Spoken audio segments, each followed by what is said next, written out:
Mix by DJ Rakesh इलाका होगा हमारा ही होगा।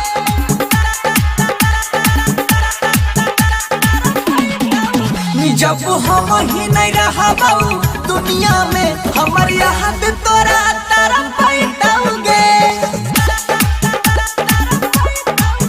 जब हम नहीं रहा दुनिया में हमार याद तोरा तारा पैटाओगे। नहीं दिन में चैन से रह पाई में, नहीं दिन में चैन से रह पाई में, रतियों में नींद न आई ताऊगे। जब हम नहीं रहा दुनिया में हमार याद तोरा तारा पैटाओगे। जब हम नहीं रहा दुनिया में हमार याद तोरा तारा पैटाओगे। मिक्स बाय डीजे राकेश इलाका होगा हमारा ही होगा।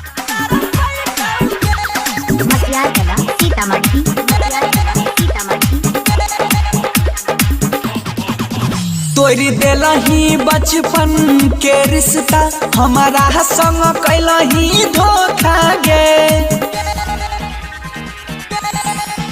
अखिया से बहई छै खून के आंसू, उठै छै दर्द अनोखा गे।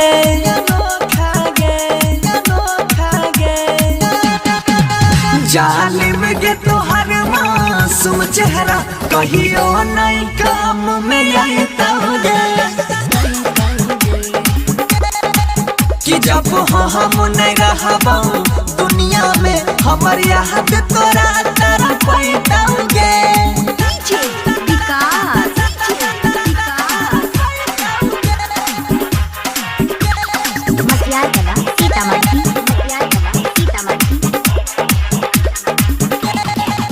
जालिम गे तोहर खुशी के खातिर हम मौत के गला लगाई लेबा।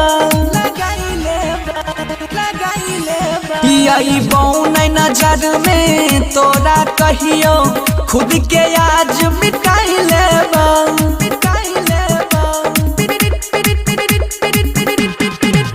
कहाँ नहीं छौजे नायंकित बंसी, तो एक दिन कोई कनाई ताऊगे।